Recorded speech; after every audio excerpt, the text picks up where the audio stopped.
So warm welcome to each one of you, everyone who's here in person, everyone who came out today, despite the time change, all the folks online. Welcome. This is the Sunday Sounds of Dhamma program. And that means that we're going to have about 10 or 15 minutes of guided meditation.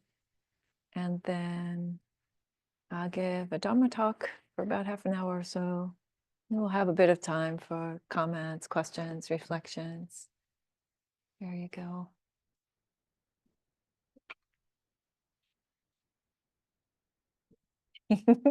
Great.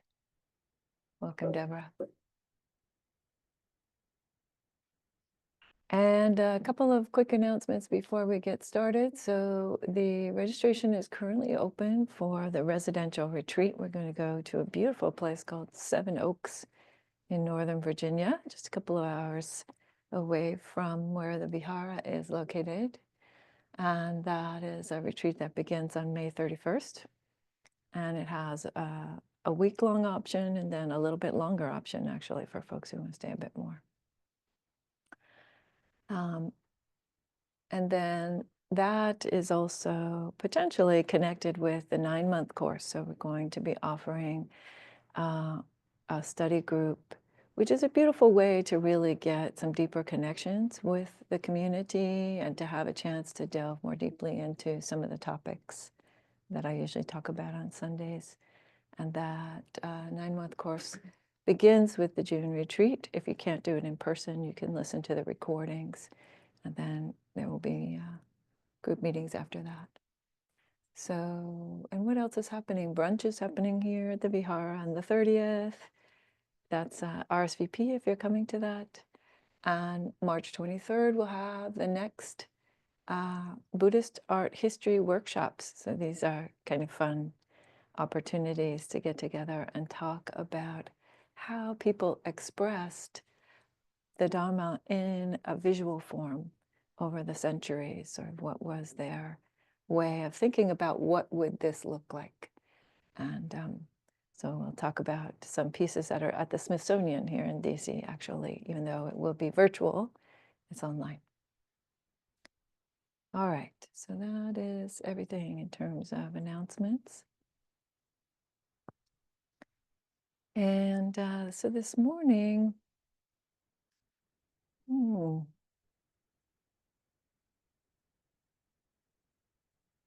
yeah, I think we're going to do a very simple meditation on establishing some awareness of the body, and then we're going to shift and have a look at the mind or the thought stream, consciousness stream.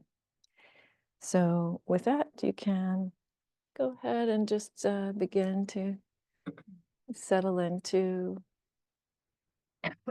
a meditation posture.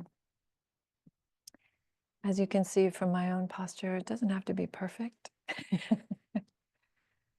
It's you might want to start with some movement from side to side and front to back, or just moving the head and the neck.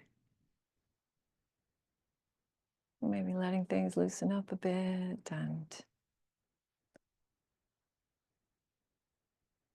also releasing any tendency to lean toward the computer or lean toward one side. Really allowing the body to come into an upright and balanced position. Unless for your health you're laying down, in which case just aligning the spine.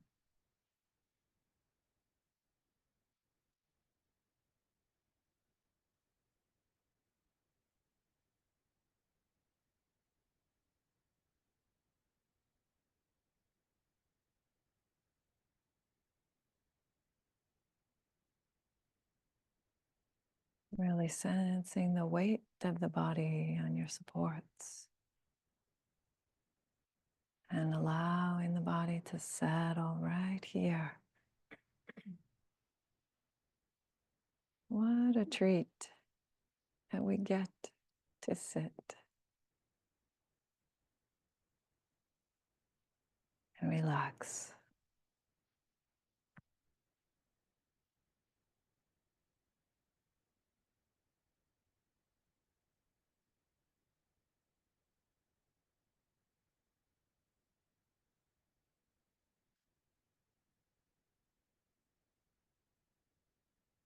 Relaxing the belly.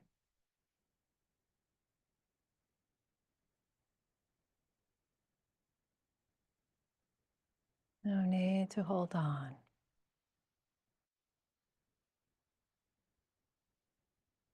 Just letting the bones carry the weight of the body.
Noticing how the body makes those small movements.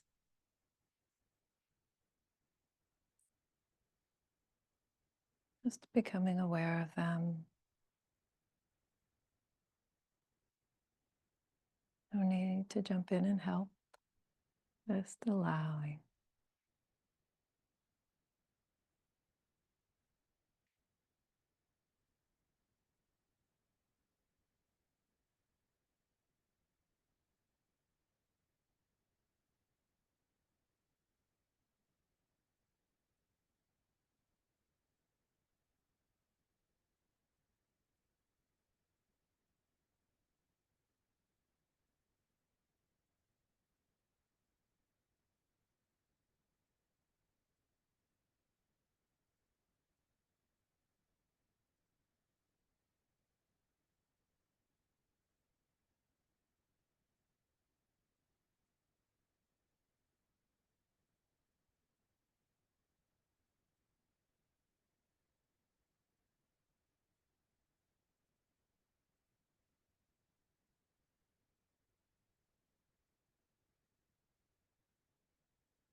Perhaps by now you began to notice thoughts,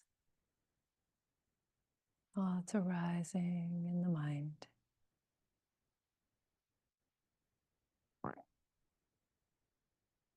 So you can turn your attention and just observe mental activity. Thoughts do not obstruct you in any way. They simply are phenomena. Here when they're here, and gone when they're gone.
Being curious about mental activity in this moment.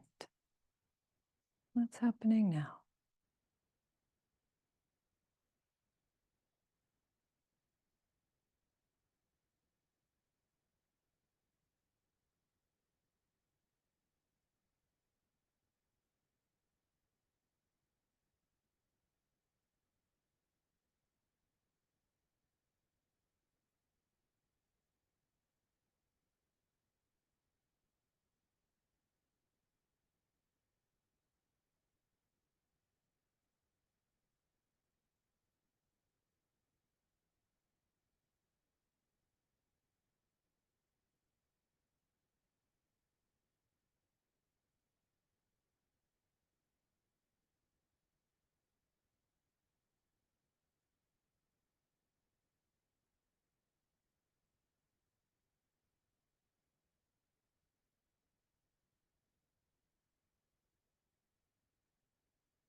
Perhaps noticing that some of the thoughts are about the body also.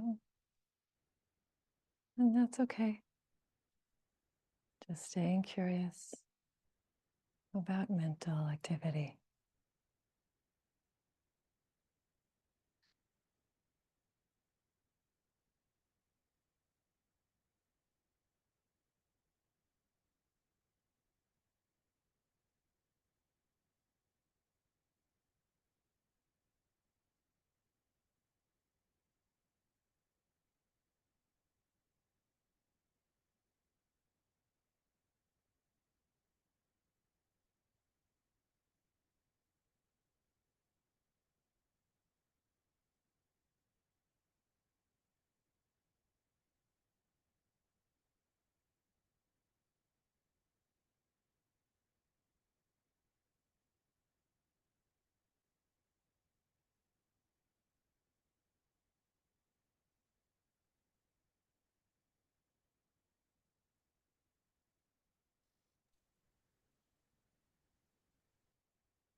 All right, friends, that brings us to the end of the meditation for this morning, or this afternoon, or this evening, depending on what part of the world you're in. And if you have any questions or reflections on that, we'll talk about those after the Dhamma talk. Mark, okay. Deborah, could you reach over there and get the chant sheets and hand them out to everybody?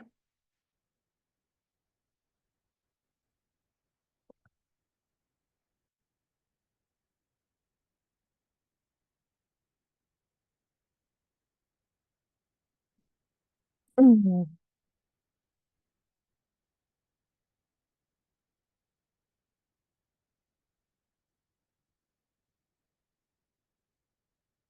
Did he take your place? Oh, sorry, Nino. Okay, so let me just pull this up. And please don't put your papers on the floor. And this is a chant that is the homage to the Buddha, the Dhamma, and the Sangha. What do we mean by those things? So the Buddha, a historical person who was the first to discover the path of awakening as we practice it in Buddhism, about 2,500 years ago or so, as well as just that quality of awakening. And the Dhamma means teachings, or it means also the truths or the reality to which the teachings are pointing. And Sangha as both the monastics, the ordained community, as well as the larger community of all the folks who are practicing in some way. So if you'd like to, we can chant together. Everybody online, please keep your mics muted. And it's in Pali, it's in this ancient language related to Sanskrit, ancient Indic language. But so if that feels unfamiliar, you're also welcome to just let it wash over you. Namo tassa bhagavato arahato samma sambuddhassa. Namo tassa bhagavato arahato samma sambuddhassa. Namo tassa bhagavato arahato samma sambuddhassa. Buddhang dhammang sanghang namasami.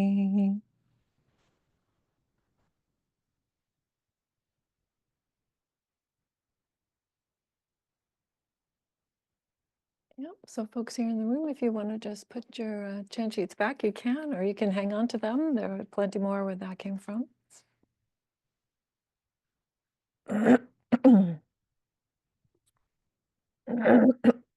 Excuse me. Thank you.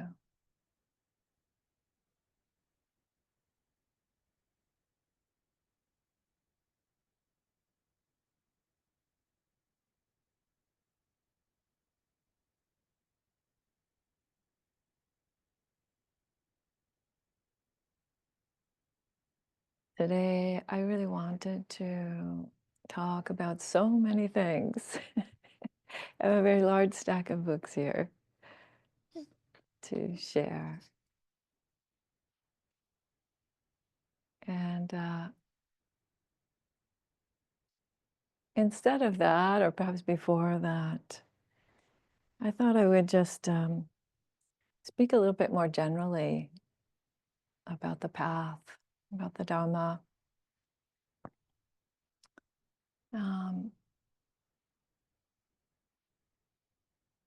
In part because I think that for better or for worse, many of us have the opportunity to be exposed to a lot of different ways of thinking about the Dhamma and talking about the Dhamma and practicing the Dhamma.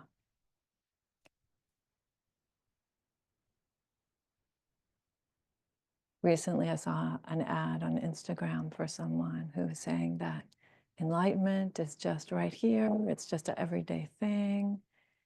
And you could just take this 6-week course and experience it every single day for yourself. And I thought, wow, that's incredibly optimistic, you know? That's pretty interesting way of talking about enlightenment. Not to say that it is far away. It's not to say that, but rather that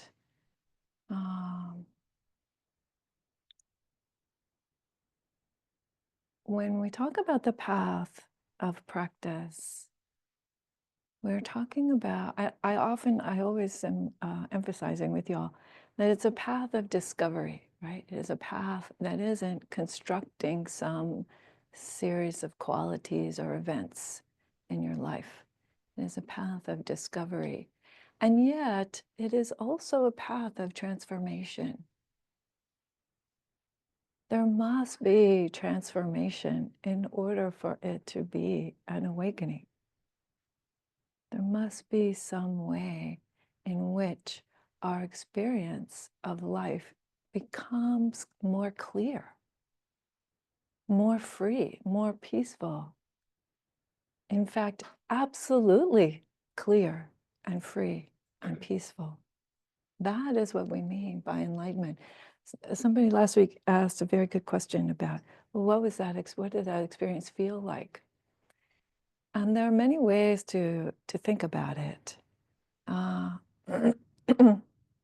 Many ways that it's been described, both by the Buddha himself. You know, we have, I don't know, 10,000 or so discourses that have been written down. I point back there toward the library.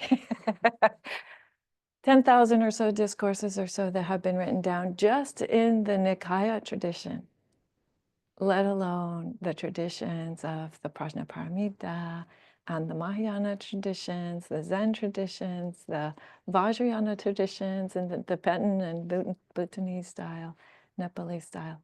So we have so many ways. And in a sense, that is logical. That is what we would expect to see, because each one of us is a unique set of karmic events. Each one of us is a unique set of conditions of body and mind that are changing over time. So the way that this unique set is experiencing something is going to be described according to that, according to the particular conditions that are present. But this unique set of stuff is also operating according to universal principles. If that were not true, there would be no point in talking about it, because we wouldn't be able to relate to one another. We wouldn't be able to relate to what's said, right? It would just be one person's experience. And there's actually a beautiful sutta about that. That the Buddha, there's a wanderer named Vacchagotta. Vacchagotta was a spiritual seeker in the time of the Buddha, and he has a series of conversations with the Buddha. He starts out with these kind of high philosophical questions, and he has these discussions with the Buddha. And finally, in the third discourse that we have about Vacchagotta, he settles down and he just asks a very simple question about what's wholesome and what's unwholesome. What is it that leads to the unfolding of a spiritual life? And what is it that doesn't, that leads away from that in some way? And the Buddha gives him a very simple answer, very simple but profound answer. He says, that which leads away from greed, that which leads away from hatred, that which leads away from delusion or confusion, those are the things that are wholesome. That's how you can tell. That's how you can tell. But then Vacchagotta has a degree of doubt, right? He has a degree of doubt, as many of us do, you know? Oh, really? Well, is there anybody among your ordained monks who has experienced this awakening that you're talking about, who has experienced this freedom? And the Buddha says, well, yes, there's not just one or two or 10 or 100, but many hundreds, many, many thousands. And then he says, well, what about the nuns? And the Buddha says the same. There's not just one or two or 10 or 100, but many, many thousands. who have experienced this freedom. And then he says, well, what about the lay people, the celibate laymen who are dressed in white? So these would be the Buddha's followers, some of the Buddha's more,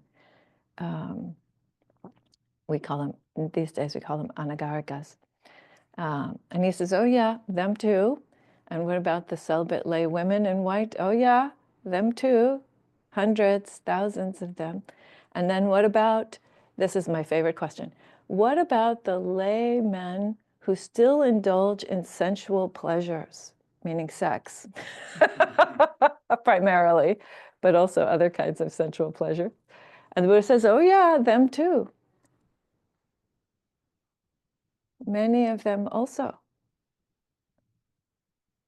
Not just one or two or 10 or 100, but thousands. And then what about the lay women who still indulge in sensual pleasures? And yes, them too. So Vajragota is very impressed. He says, oh, wow, I see now that if it were the case that one or the other of those groups weren't able to actually realize the teachings that you're presenting, then there would be a flaw there somewhere. But because they are all able, then I, Vajragota, have confidence, and I could go forth and practice your way. Right? Because it's not just one person. It is our human legacy. In fact, as the Buddha spoke about it, is the legacy of all sentient beings, even celestial beings, even beings in the hell realms, beings, whatever you believe about beings, wherever there might be beings, they are all included in this teaching, this way of freedom. Because it's describing something, again, that's universal, these kinds of universal principles that are at work, and how we can begin to find our peace with them.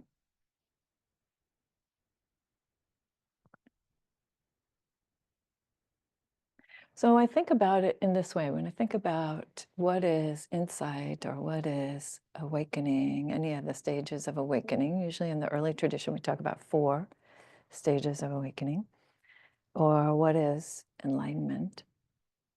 I think, to give a little bit of a cheeky metaphor, it is like when there's a twist in the movie, right? There's a twist and something happens, and then you rethink everything that's happened before that point in the movie, right? Everything, if it's a very important twist, right? So like there was this movie many, many years ago about this little boy who interacted with ghosts, he would be able to see and hear ghosts. I forget the name of the film. It's called Sixth Sense. Okay, thank you. And you know, he's going through the movie and some of the ghosts are nice and some of the ghosts are not nice. And he has this therapist who's trying to help him with this, talk to him about this.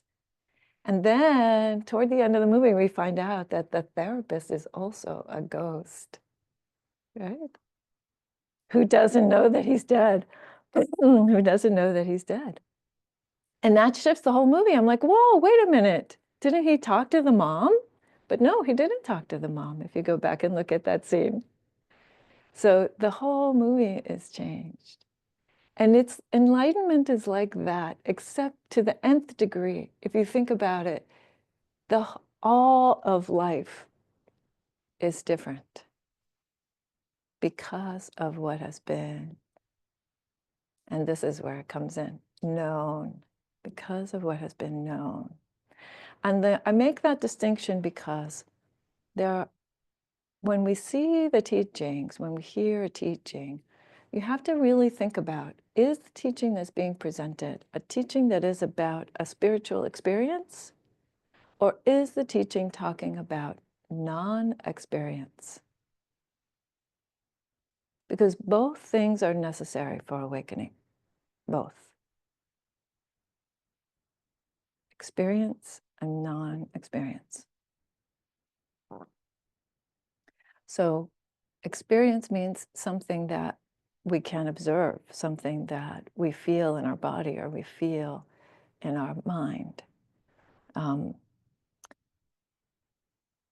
Non-experience refers to Nibbana. Non-experience refers, or Nibbana in the Pali or Nirvana in Sanskrit. So no, it's not a band, it's not a perfume, it's not a spa. Nirvana is referring to the way in which we as sentient beings, beings that are sentient, that are able to experience, can actually let go of, step out of, or sort of actually it's more like drop out of experience completely. And that teaches us that what we are experiencing is within the context always of its absence. That this thing is not only a thing that's changing, but that it is changing in the context of its absence. So both, it's like when you look at a picture, for example, when you look, especially if it's like a black and white drawing or some kind of, sometimes you have these kind of beautiful images that are sort of like showing two things at the same time, right? So you see the black and you see the white, right? You see the foreground and you see the background. And in order to see the images that are there, you need to see both, right? So there's one that some folks might have seen. It's like, if in one way it looks like a vase, right? The black part in the center looks like a vase, but if you're looking at the white parts, it's two people's faces, yeah? Two people facing one another. So that is what we mean. That is what we mean. And you can tell just from that description that it's not that it can't happen every day. It could happen at any particular moment, yeah?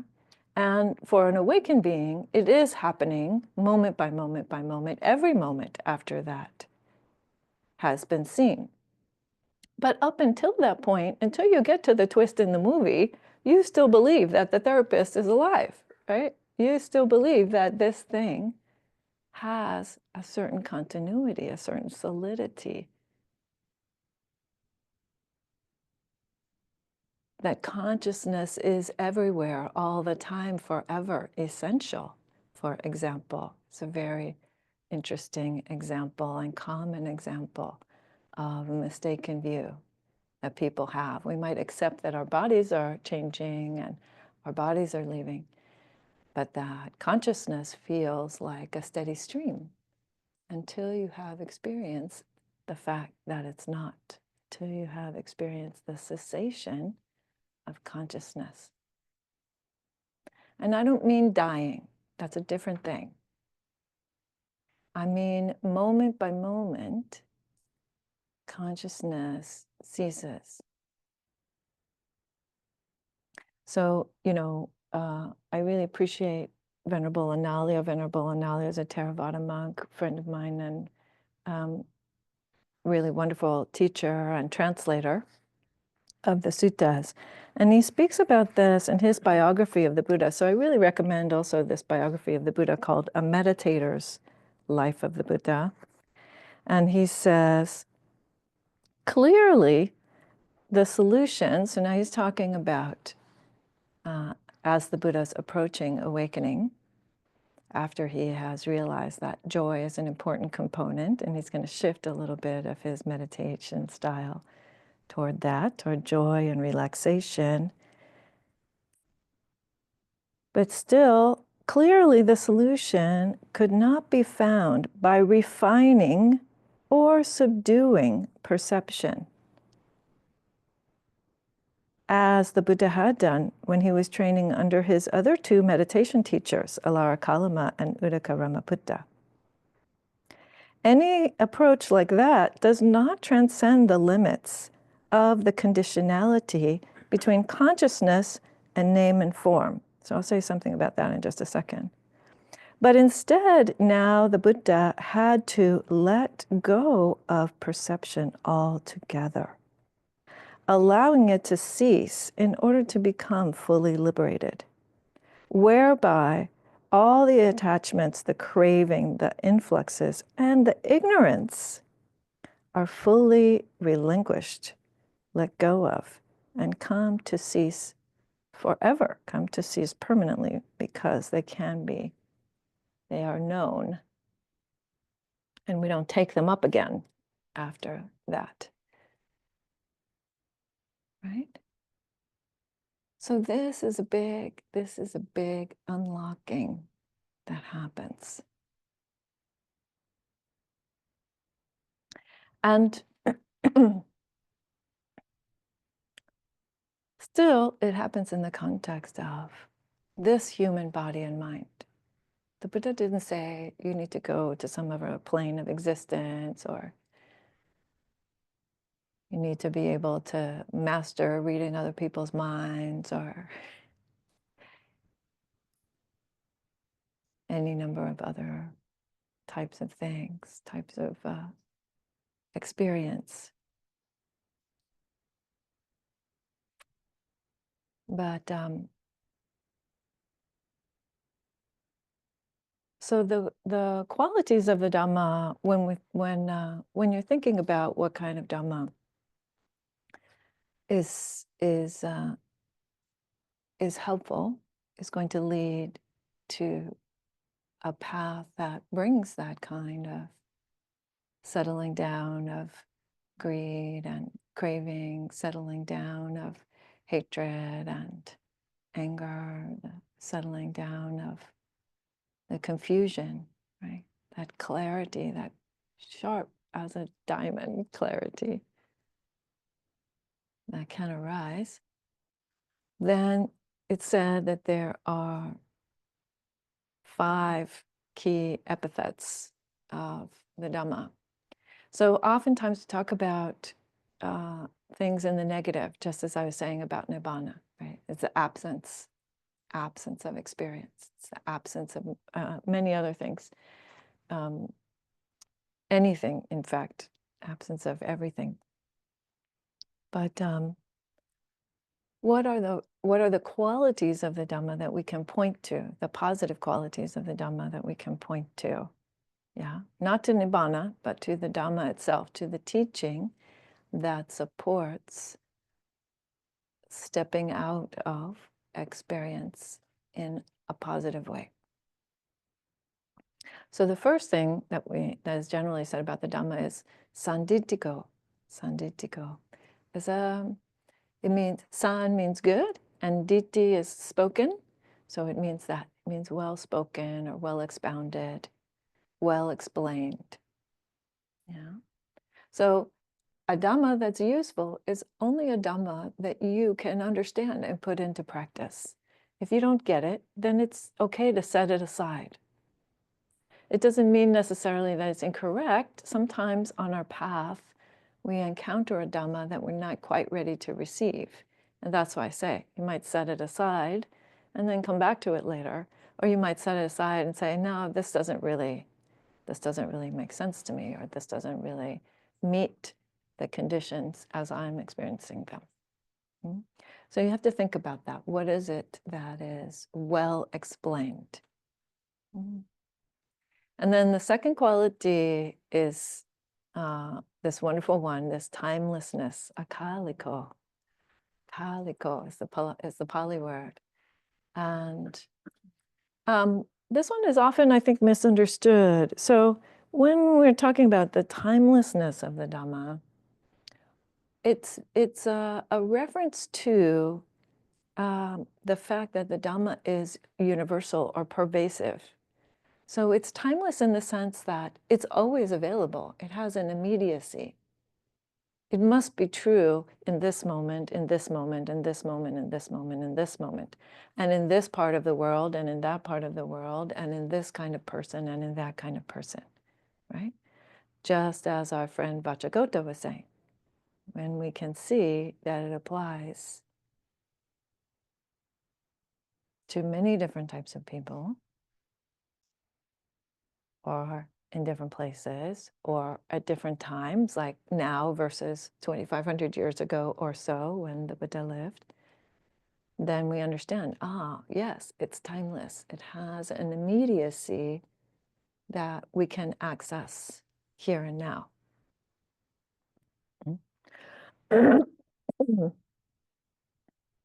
It's also timeless in the sense that when there is that stepping out of experience, then there is no time. There's no way to actually measure time in the place where there isn't experience, right? So if you think about how do we measure time these days, we have these lovely things called atomic clocks. Goodness knows I am not a scientist. But what they're doing is they're measuring how this element throws off particles, and they know that it happens at a certain frequency.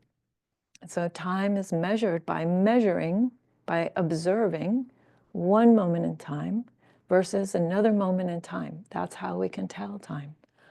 You observe the state of the world here, and then you observe the state of the world here, and you see that there's a difference, and we call that time. Yeah? But if there is no state to the world, if there is no experience, no quality that can be experienced to the world, then there is no time. So the Dhamma is timeless in two ways. Then the next quality is ehipassiko. I love this. Ehi means come, and passiko means to see. Come and see. The Dhamma has this quality of come and see. So this phrase is often translated as like inviting investigation. And why is that? Because the Dhamma isn't a dogma that is to be believed. Time and time and time again, what we see from the brilliant teachers is that you don't hear them say, no, you just have to believe what I say. No. What you hear them say is, how is that in your experience? Right? Can you perceive that? If not, what might be some steps that you could take to perceive that in your own experience?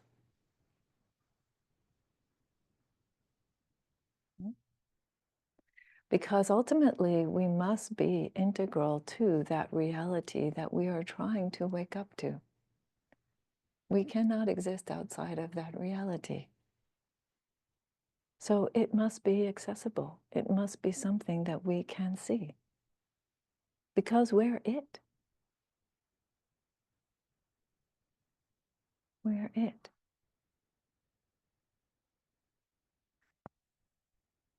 So in a sense, this ehipassiko means something like verifiable. You can verify it. And then we have opanaiko, or opaneiko is also another way that it is written. And that Pali word, I used to live in a room that was called opanaiko. we had at Aloka Vihara in Northern California, the nuns' monastery where I lived for a number of years. We had all the rooms named according to the epithets of the Dhamma. So I lived in this room called opanaiko, and opanaiko means leading onward, meaning that it unfolds. It is, the Dhamma is something that blossoms, that step by step is enabling this kind of opening up of one's experience of. So, it's also sometimes translated as leading inward, right? Because that's where we have to actually explore. So that's the interesting part about the Dhamma, right? We talk about it as a path. It's a path of practice, a noble eightfold path. But this path doesn't go from here to there. This path goes from here to here. So it is a path, again, of this discovery. And but it is, the metaphor that I used a few weeks ago about this one was something like, something happens in your practice, you sit down, you see something in your meditation, or you just have a meditation and just have, a regular everyday experience, but you've stepped through a doorway, in a sense, just by doing that. You've stepped through a doorway of intention, of putting your body and your mind into the practice experience, right? And that stepping through the door, then what happens is in the next room, you see that there's another door. That's what opanayiko means, that little by little, the doors can open. And that they do, that when we begin to perceive our lived experience with more care, with more attention, the frequency and the care of attention is very important actually in our practice. When we can do that, then it will reveal its secrets to us. It will show us actually what's true about our lives.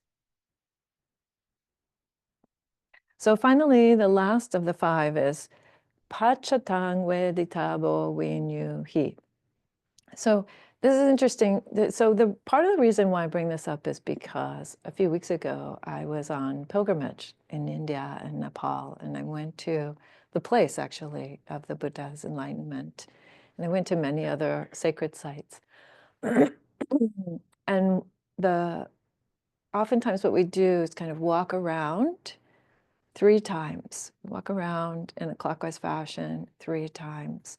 And the history of that, or the sort of source of that in the tradition, is that in the Buddha's time, that was a respectful way to approach someone that you wanted to sort of honor.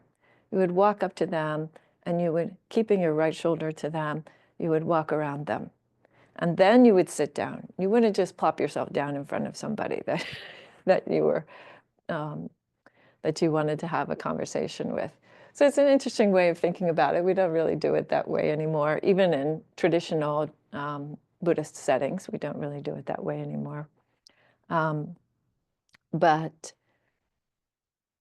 as I was going and circumambulating, walking around these sacred sites, I was chanting this traditional remembrance. It's called the Tivadana, the remembrance of the 3 gems, the remembrance of the Buddha, remembrance of the Dhamma, remembrance of the Sangha. And so we're recollecting them as we're honoring this place, this beautiful site.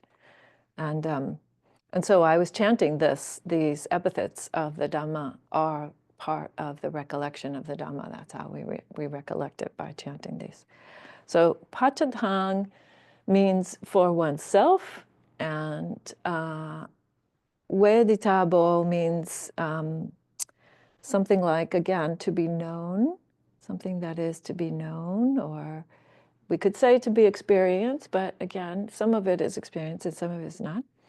And then Vinyu Hi means a person who is wise.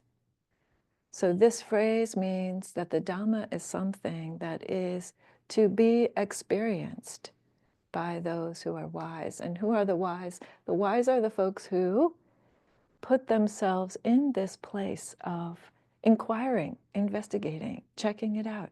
Is it really like this? How is it? How is it?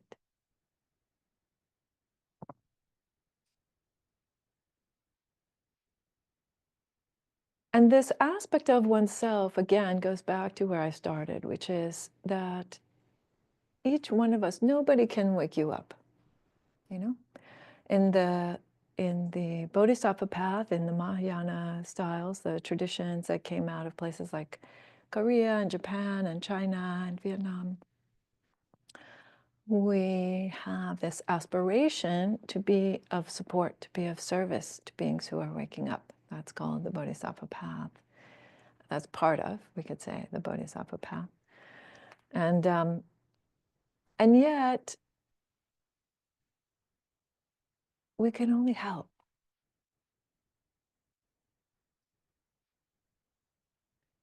The path has to be practiced individually.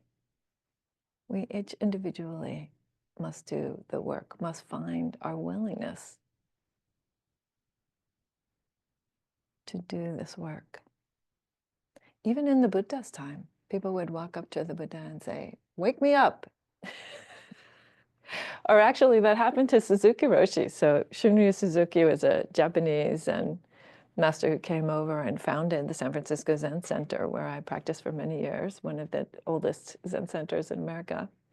And somebody once walked up to Suzuki Roshi and said, "Enlighten me."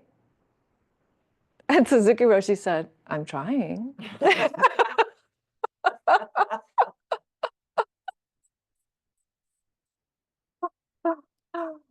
Right? We can do what we can. We can all help each other. And that's part of the role of the Sangha, of the teachers, of all of the Sangha, is to help each other and support each other on the path. But ultimately, it's an individual moment,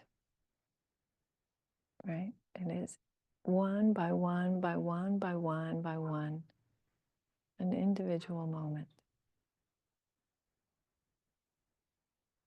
A moment of practice, a moment of compassion, a moment of generosity, a moment of investigation, a moment of concentration.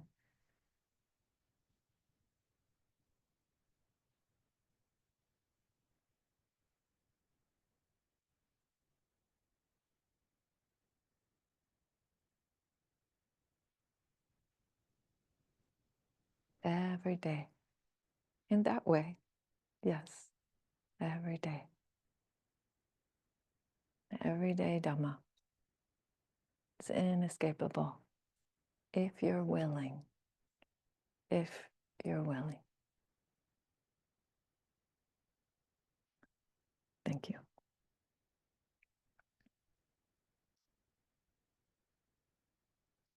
Okay, so that's what I want to share, and I spoke a little long today, so we have only about 5 minutes or so for any questions or comments or reflections, and I'm happy to stay a little bit longer actually, but I do have some practice discussion appointments after this. But anyway,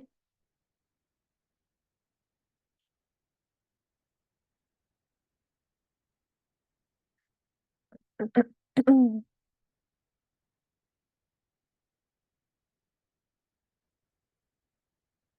anybody have a question or a reflection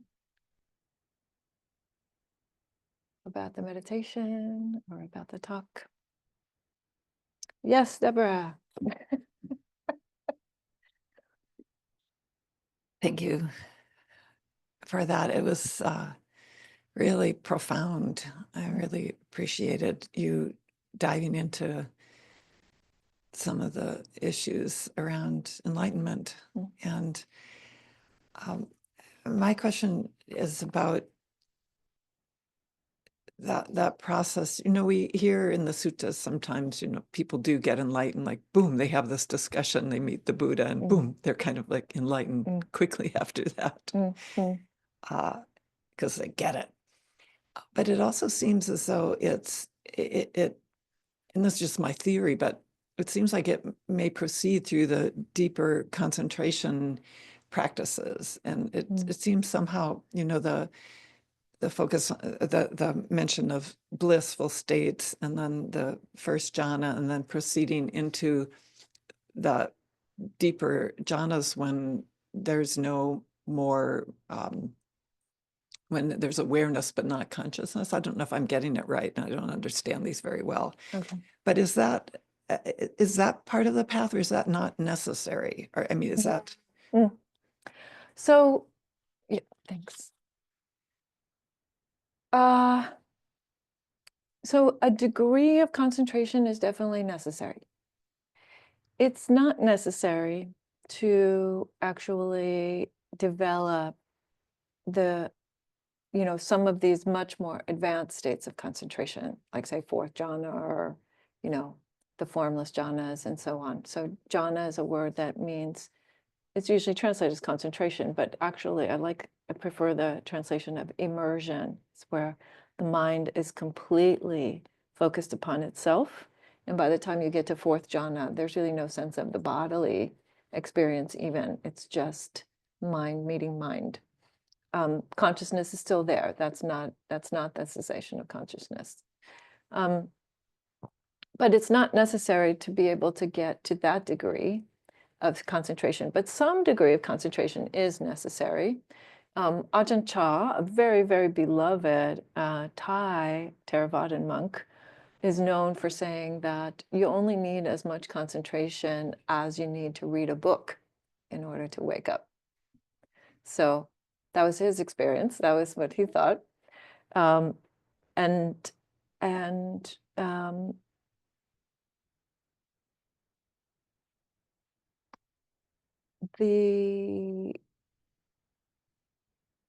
just to say briefly, there are two kinds of skills that are usually necessary. One is concentration in the sense of being able to persist with an object, being able to stay with whatever it is that you are trying to observe.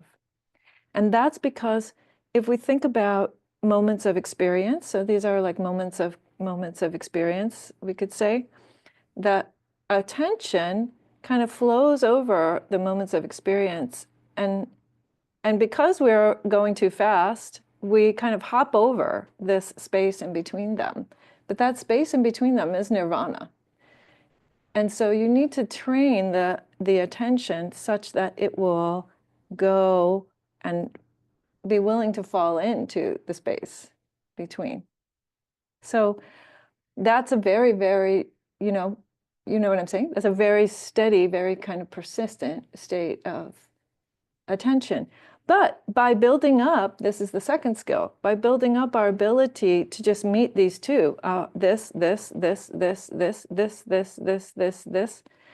then eventually that falling through will happen anyway. The Buddha said both were necessary. I hope that helps. Okay, great. See the breath, the in between. Is that an analogy or is that? That's a metaphor, yeah. Yeah. The pauses between the breaths, but it is a way of training the mind, right? To be willing to stay for something that is less stimulated than the actual breath movement. Yeah, exactly. Yeah. Okay, great. That was our one question. So sorry, folks. I'm always willing to stay after a little bit, as I said. But maybe we give Dana a chance to make the closing announcement, and then I will dedicate the merits and we can go on from there. Elizabeth, veo que acabas de unirte y sabes que cambiamos el horario aquí en Estados Unidos, así que quizás no te diste cuenta. Está bien, No, está bien. es que no cambié. Lo siento mucho. No, tranquila, está grabado, así que en YouTube lo verás. Lo puedes ver. Muy bien, gracias. Gracias. Okay, Dana. Okay. Giving and receiving has been a part of Buddhism since its inception. Giving to the Dassanaya Buddhist Community supports our guiding teacher, the physical location at the vihara, and allows us to continue to offer Buddhist teachings in support of the awakening of all beings. Our support pages offer several ways of supporting. That's under the support tab. And if inclined, please sign up for the newsletter that gives you the schedule and the letter from Dhammadīpā and so forth. Thanks for being here today. Bye-bye. Thank you so much, Dana. And yes, great thanks to everyone who's offered all the many supports, the material, the financial supports, the well wishes and practice together. It's all wonderful and really, really beautiful. I really appreciate that. And so dedicating the beneficial momentum that we have created by our practice here today, the merits of our practice, to the awakening of all beings ourselves and all beings, known and unknown, seen and unseen, beings near and beings far away. May each and every being be free from mental suffering, be free from physical suffering. And may we all realize absolute peace in our hearts by the power of the Buddhas, the Dhamma, and the Sangha, and each one's efforts. May all beings be free.